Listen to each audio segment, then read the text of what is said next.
Hey there! Today's episode features a interview with HarQuin Bookkeeping to answer so many of the most common financial questions that I receive as a business coach. If you enjoyed today's episode and the podcast, please share it with other dance studio owners and write us a review on Apple or Spotify so that more people can find our show. Now, let's get to the interview. Today, I'm delighted to welcome Caroline Zanni from HarQuin Dance Bookkeeping. And I actually met her at the Energize conference this past summer.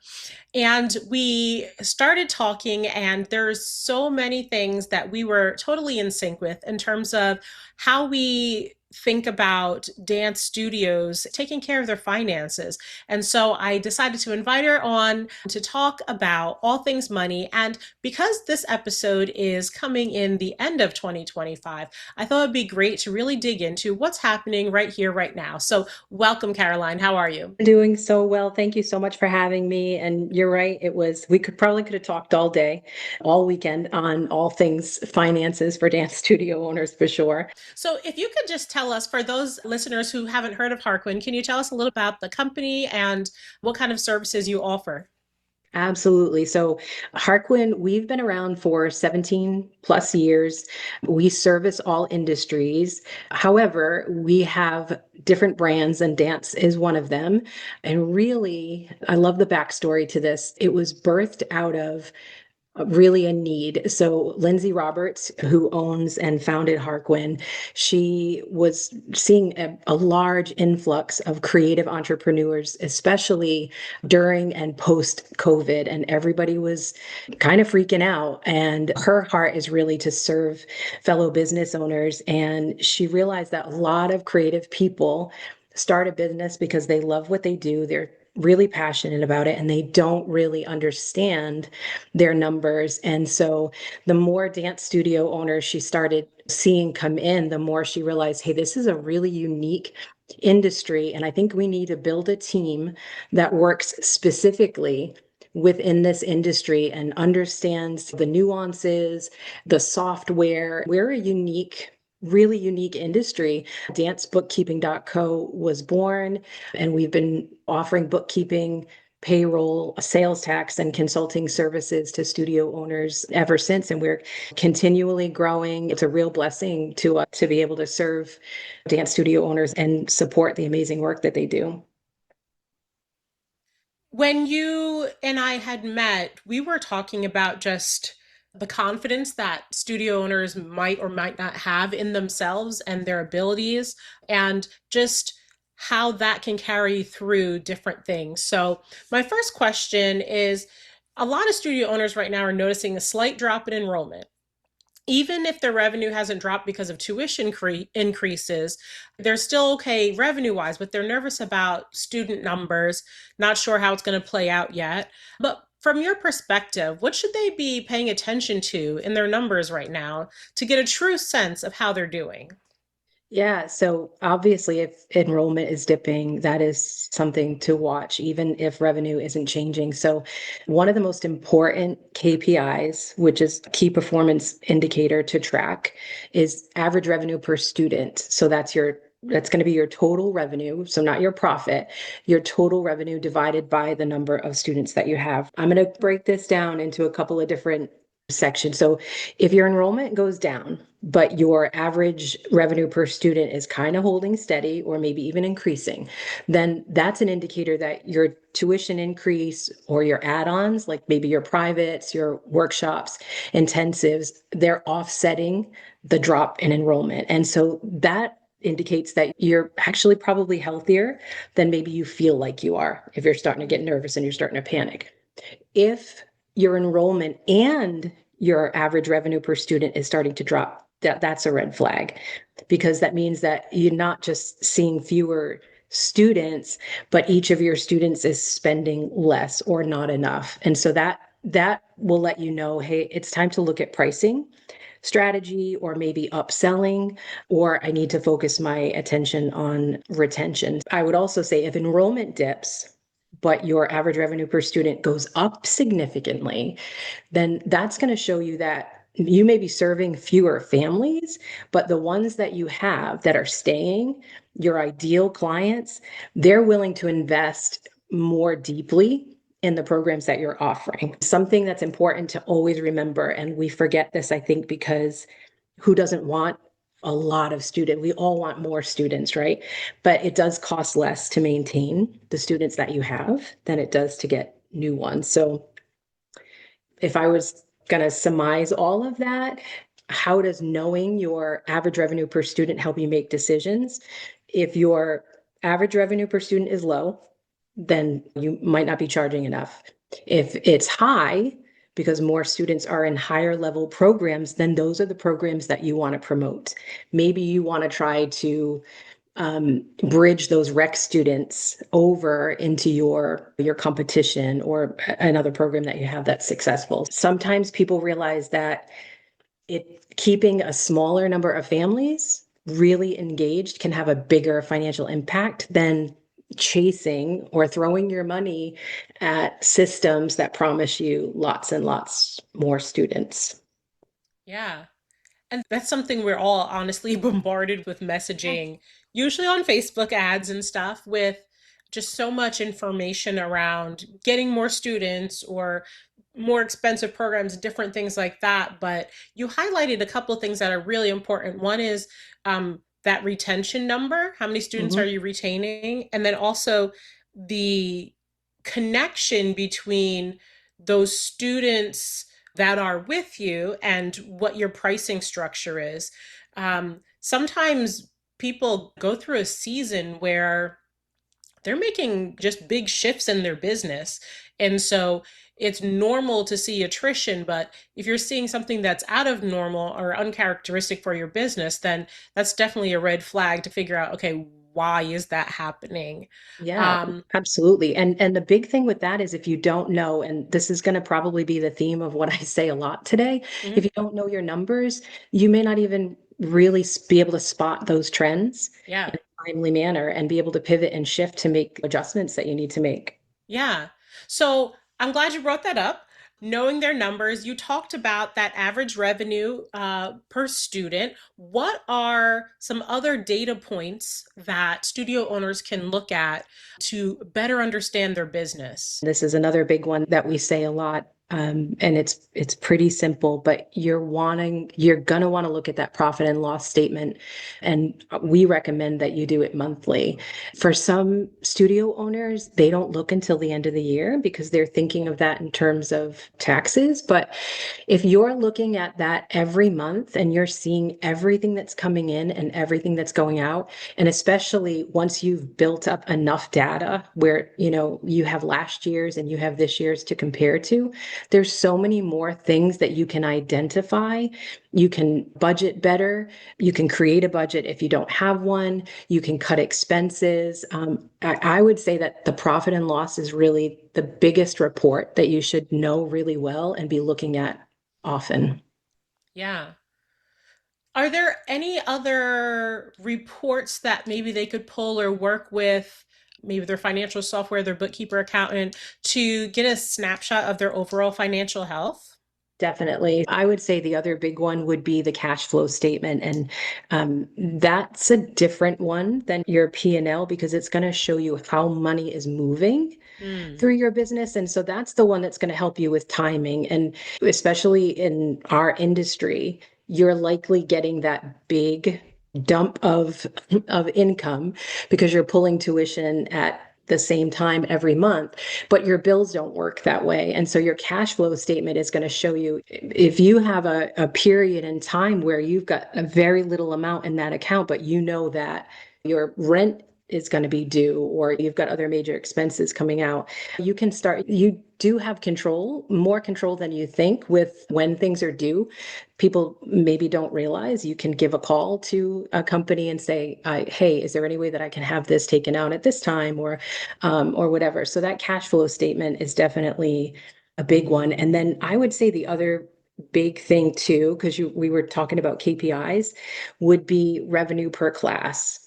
And that's a big one because there's still a lot of studios out there, and I'll raise my hand that like there's no judgment here. I did this and I probably would still do it, even though I know better. Maybe not anymore. But when you offer like sibling or multi-class discounts, if you're not running revenue per class reports and you're not looking, you could possibly be paying a teacher to teach a class that isn't making any money.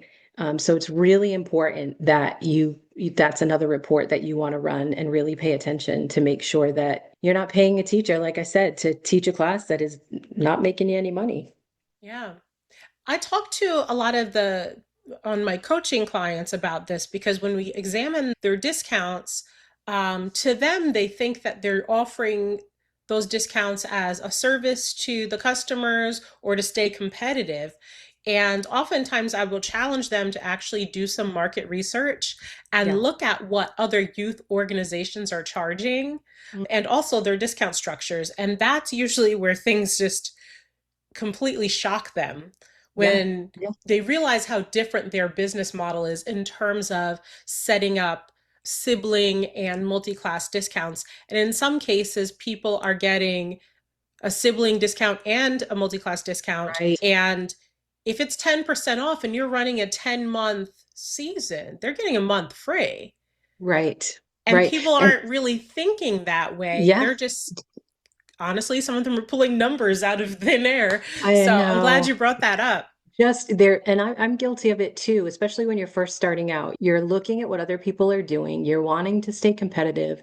And then this goes back to the heart of what, studio owners are in the business of, and it's usually not making money. It's usually almost ministry minded. They want every kid to be able to dance at their studio, whether they've got one kid, Yeah. two kids, 10 kids.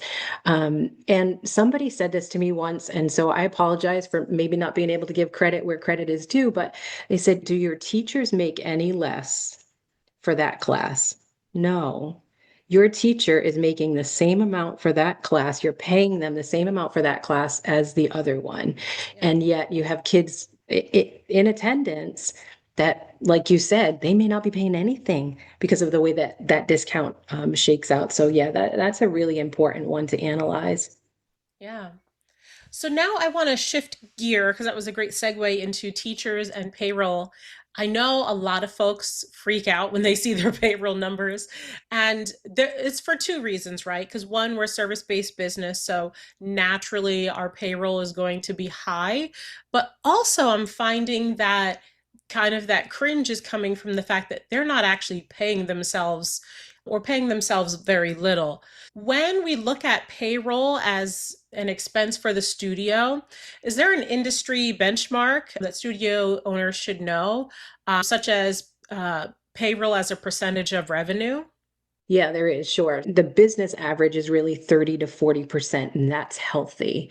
So Hmm. it generally shouldn't exceed 40, 50 maximum, but 30 to 40% is really what's healthy. If it starts to creep above that, then you're going to want to look at if you're overstaffed or your classes are under enrolled, or maybe you have an admin there and hours when you really don't need one.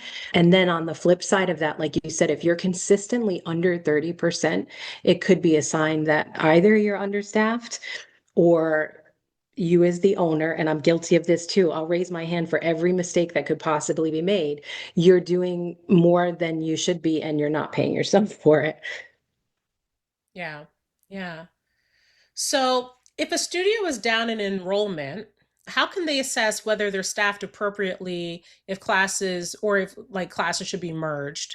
Yeah, that's a good one too. You want to take a look at the number of students per class, the revenue that that class brings in compared to what you're paying your teacher. So more than likely, if you're running classes with 3 or 4 kids, you're probably losing money. And that's where you would want to merge smaller classes. And I know a lot of times we start the season with new classes. We want to try to run things that we haven't before and see if we can drum up some interest, and that's okay. But it is important to be tracking, because if that class is not making money and it's not going to run, that's a decision that you want to make quickly before it starts to affect your profit. Yeah. So I know I get this question all the time, and I typically hear a different answer each time. So I'm curious to hear Oh, your geez. thoughts on it. Studio owners always want to know, well, how do I know how to calculate that if they just want to figure out what is that number, that break even point, so to speak, to afford that teacher. What numbers would they use to calculate that? So you're saying, if I have a class, how do I determine how much I want to make on that class over what I'm paying the teacher? Is that Yeah. okay? Yeah. Yeah. So I mean that's going to roll into your big number. Um, Out of your income and expenses, right? You looking at what your profit is. How much do you want to start making goals for yourself? How much do you want that profit to be? And then you need to price appropriately according to that and start making your decisions based on that. And I think a lot of times what happens is, you start out and you just want to survive and you're not necessarily thinking about what you want to make. You just know that you want to be able to make enough to stay in business.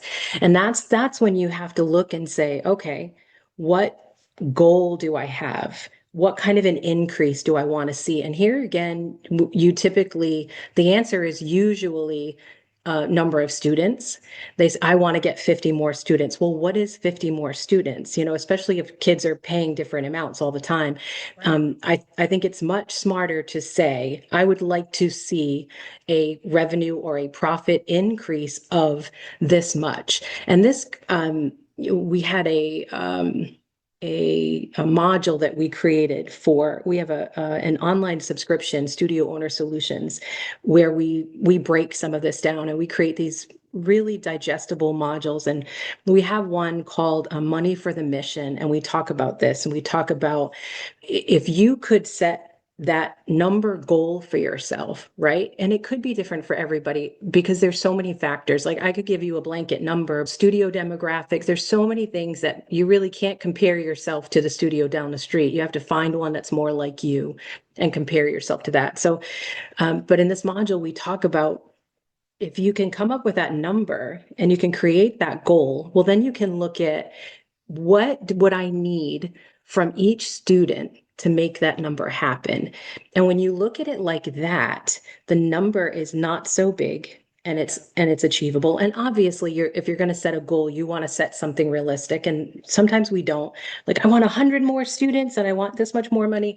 Start with goals that are smart, they're attainable. And then you could break that number down and realize, oh gosh, I would really only need each student to be paying $5 more a month to Yeah. make that number happen. Oh wow, that's not that bad. I think I could be creative and figure that one out. I'm sorry that I couldn't give you a number, but I don't think that you can. Right. I think it's typically what I'm finding is when a studio owner knows that they need to look at enrollment Yeah. um, and make a decision, oftentimes I find they'll just say, for the sake of example, well, the teacher makes 30 an hour and she'll teach 4 hours in that month. And then I look at what the tuition is for those kids. So, okay, we can cover it. And I find that they're not calculating the other costs Right. of that class. Right, right. Because there's so much more that goes into it. And we talk about this, and I'm kind of, jumping ahead to some other things, but we talk about this in light of costume. So, if you're looking at that costume cost, right? What you're gonna sell it to your student for, Right. you're just kind of going, okay, well, this is how much it costs me, so I think I'll bump it up this much. And you're not really thinking about all of the things that go into that number. So you've got someone who is, costumes are being chosen, Right. kids are being sized, costumes are being ordered. When the costumes come in, they're being inspected, they're being sorted, they're being, paired with tights maybe. Costume sheets are being created from teachers. All of that is time. And that's all money. You're spending money to have, folks take care of those tasks. And we're not considering that when we're just kind of making a number, like you said, with the classes. Well, okay, if this is how much it costs, then I think I want to make this much over. And when you really look at your numbers, you don't have to just guess and think anymore. You can start to make really targeted goals. Right. Yeah. So we kind of touched a little bit on some of the expenses, but are there certain areas where studio owners might be overspending without realizing it? Yeah. So going back to costumes, costumes is one that we see a lot. And for all of those reasons too, because they're spending, and then they're not necessarily, even if they're being, smart with their choices, they're not necessarily charging enough to cover everything that goes into, and that's coming from somewhere. And then the other big one, Right. and it's subscriptions. A lot of studios pay for tools that they don't really use. And, we touched on this a little bit before. Everybody wants more students, and out of emotion, sometimes they jump at these things because it's this promise of magic enrollment, and they're not thinking of the fact that they have to put a lot of time into working these systems. We had a client that we onboarded, and she's just absolutely amazing, and working her tail off to try to do everything that she can to get her studio on track and be able to pass it on. She wanted some advice about hopping into this program, and there were some back taxes and all of these other things, and we were like, let's get in there and let's really organize and dig and really look at what we've got going on, and if you can just hold on. But like so many of us, she just couldn't say no. She couldn't say no to that promise of more students. And I think that that's something that trips up a lot of studio owners. They think that if I get more, and then once I have more, then I can look at these things. And one of the things that we say is you can't out earn disorganization. And Right. so even if you're buying Mm. into a program that's successful, it's likely that you're just bringing in more money to mismanage. And I know that probably sounds harsh, but a lot of But it's times that so what true. yeah, it's like now I've just got more that I don't know what to do with, Mm. And maybe somebody would say, I'd rather have that problem, but not really. We have another client, we do all their franchises, and we had, there's a brand new studio owner that's just getting started, and she reached out to us, and I don't have anything coming in or going out yet, but I want to set up my bookkeeping now, Right. because she sees how things work. She sees how well things go when it's organized. And she's like, I don't want to wait until Yeah. I'm putting things in the wrong place and I have to fix categorizing or whatever. So yeah, just that's a big one. I would say that the two bigger ones where people overspend, it's costumes, and then yeah, subscriptions. Okay, so I'm so curious Yeah, because I literally have just been talking to my clients about this. really. One in particular. And one of the things with costumes is there's this artistic desire to have more enhancements that I'm Hmm. seeing. And so the owner or teachers, they want to add more accessories or props or embellishments and things. Whereas you're talking about, okay, the expense of someone administering and distributing the costumes and all of that, they're coming at it from like an artistic kind of desire to make it a certain look and everything.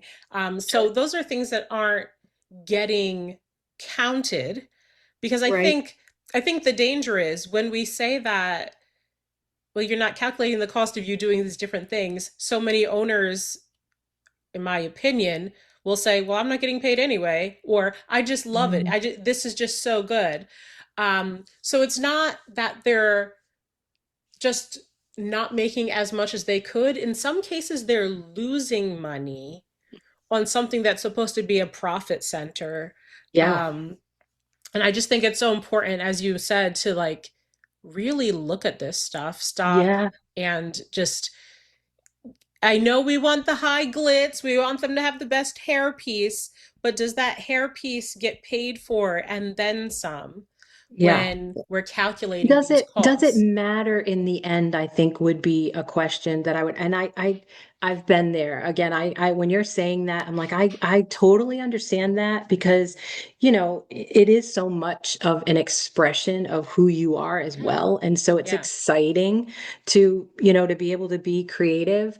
And I think that one, accountability is key. I think if you've got a team around you, and speaking from experience, I had a really phenomenal team who would say to me, okay, you dream, and then we'll tell you if we can make it happen.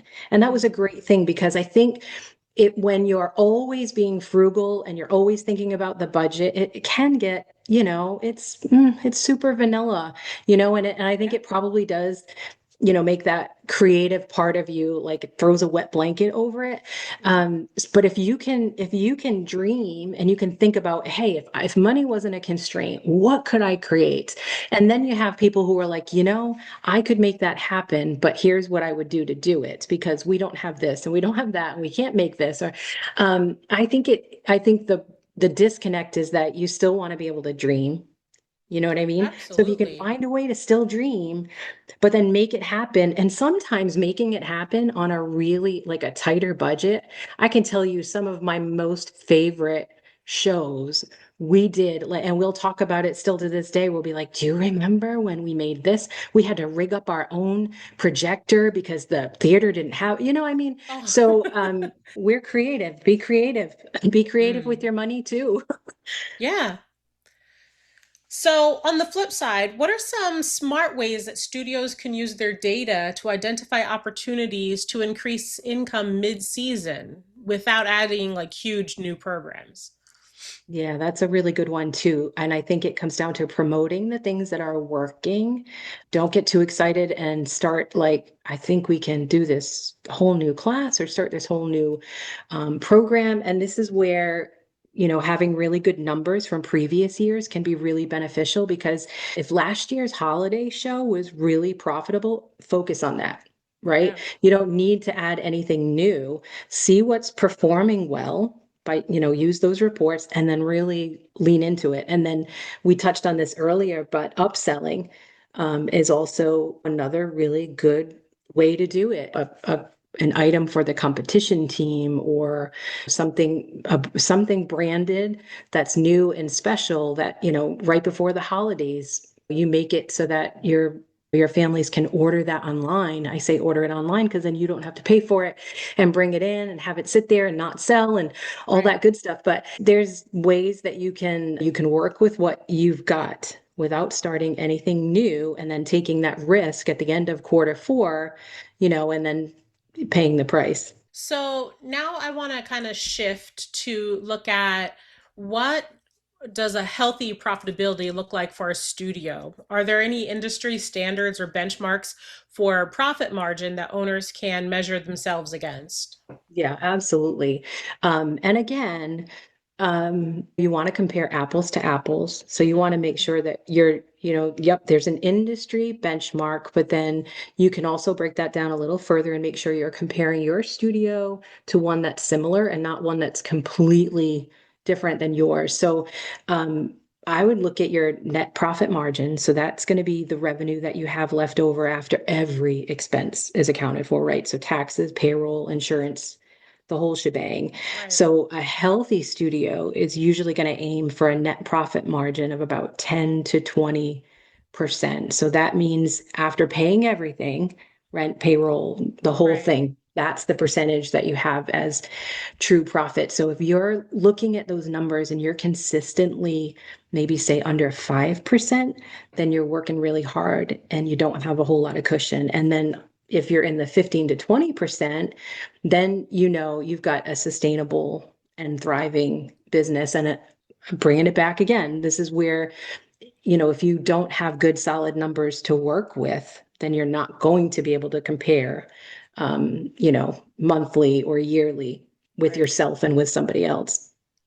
So I have a clarifying question because it came up one time. One Yeah. studio owner, she said, my studio's doing really well. We're profitable. I'm looking forward to like m- paying myself one day. And I Yeah. said, probably sadly, said, well, if your studio isn't paying you, then it's not actually profitable Right. because your pay needs to be one of those expenses that the business is paying. Right. And so I said, I would almost rather you be getting paid and make no profit than Right. to have fake profit and no paycheck. Um, Absolutely. Yep. do you see 100%. that with other studios as Yes. well? All the time, all the time. One of the things Lindsay will teach on is, and this is where this really can make a difference, Mhm. is selling your business. And she talks about how to sell well, or, succession, if you want to pass it on to your kids. You want to see, and this is what someone who would be purchasing your business would want to see, how is that business doing without you? Right, Meaning, not meaning, oh, well, it is doing it without me because I'm not getting paid. No, no, no, no, no. Because somebody's doing that work and they should be getting paid. So what they really want to see is if you took you out, if you took that pay out, like you said, is the studio profitable or not? And you're right. I think we get caught up in that. If, oh, it looks good on paper, but that really doesn't mean that your business is healthy. Start putting yourself in there, start paying yourself incrementally and making adjustments accordingly. And then you can really see if you're doing all right, because no one else is going to come in and do what you're doing right, without pay. right. Very good point there. Indeed. So as we move towards 2026, I can't believe I'm saying that I already. know. What's one financial habit or mindset shift that you'd love to see more studio owners adopt to feel more confident and resilient in their businesses? Yeah, this is a big one, and I feel like I could hit on so many. But I think the first one would be, this is the theme, and I know you probably see this all the time too. You are a business owner. You have to see yourself as a business owner. It doesn't matter if this is your passion, if you want every kid to be able to dance, you can't give away the farm and sacrifice your time and your energy and your money and not be compensated financially. So, for me personally, being in the industry too, I would love to see studio owners treat themselves like CEOs and stop treating their business like a ministry and shift into thinking, because I'm sure you see this a lot too, a lot of mom and daughter or mom and son studios, you could be providing generational wealth. And we don't think that way. We're not Yeah, in it for the money. And then there's that whole guilt for getting it. And that's all like a podcast in and of itself. The other big mindset shift would be bookkeeping is not an afterthought.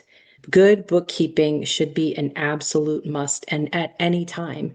It's not when I make a little more. I'll wait until I'm a little bit bigger. It's actually better to start your bookkeeping when you're small because you're not going to be paying very much, right. and we think the opposite. We're like, Mhm. well, I can do it myself for now. And then when I get a little bigger and I'm making a little bit more, I'll have someone else do it.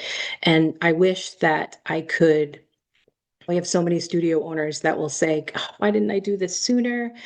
That's my only regret, is that I didn't come to you guys before. And I know there's a lot of fear of judgment. You don't want people to see what's Yeah, been going on behind the scenes, yeah, but I'll tell you, there is no judgment at all. I mean, there's just for us, just a deep desire to see people who we think are doing such amazing work get compensated, and we want to see their businesses thrive. The other aspect of that is I see a lot of studio owners who are like, oh, I have this cousin or friend or parent who does dabbles in bookkeeping or does a little bit of bookkeeping for this or that.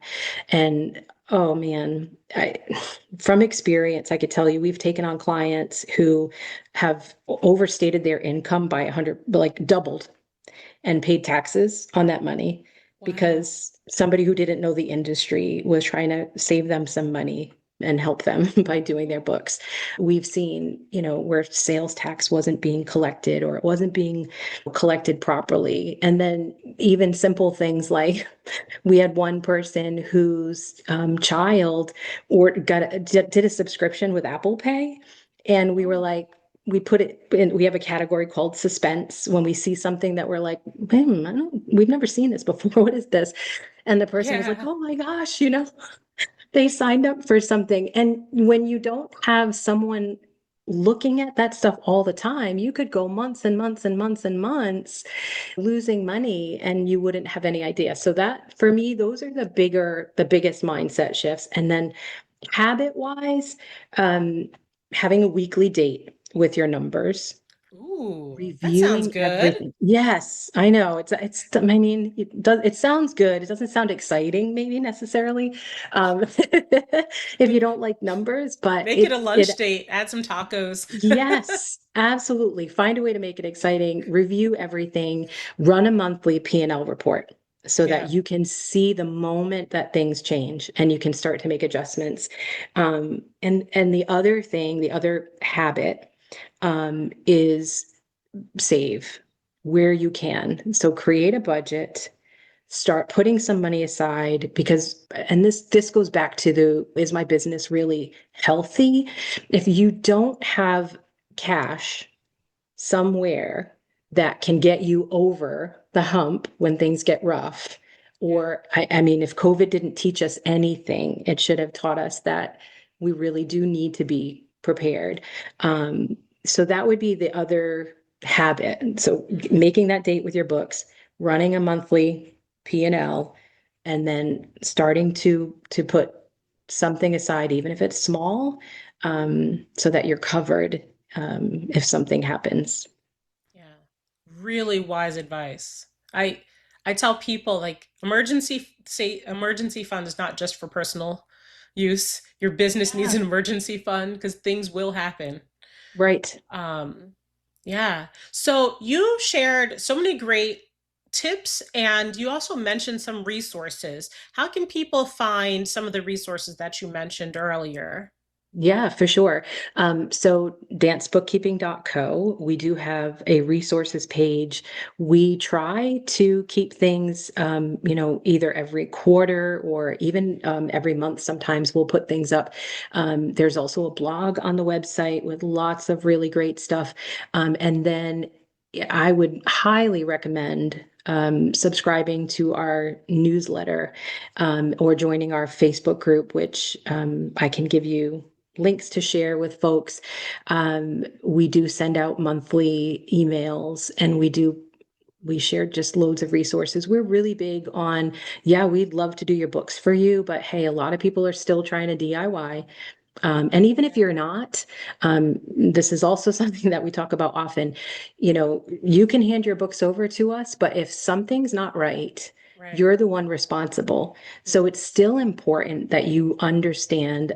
One of the things that we offer, and I'd love to give you this link as well. We'd be happy to open an open invitation for studio owners. Is we do a client exclusive reports training every month. um, Lindsay does it for free, 45 minutes on Zoom, and it's not recorded, so folks can ask whatever questions they need to. Right. And she will go line by line with a profit and loss statement Mm, just to make sure that when you're looking at that report, you know what you're looking at. Because yeah. it doesn't help if you're running it and you're like, I don't know. Yeah. I'm Yeah. not sure what I'm seeing here. So yeah, we're really big on not just doing the work for our clients, but equipping them so that they're really confident that they understand their numbers. That sounds awesome. So I'm going to put those links in the show notes so that you guys can follow up, get a hold of some of these free resources, learn more, perhaps work with Harquin if that's right for you at this time. And I just want to say thank you so much. You've shared so much great information with us today. Thank you. Thank you for having me. I love it. I love when we get to talk shop, and I love when studio owners can walk away with more knowledge and feel more confident that, they can be the boss. Yes. Yeah, Absolutely. Thank you so much. Thank you.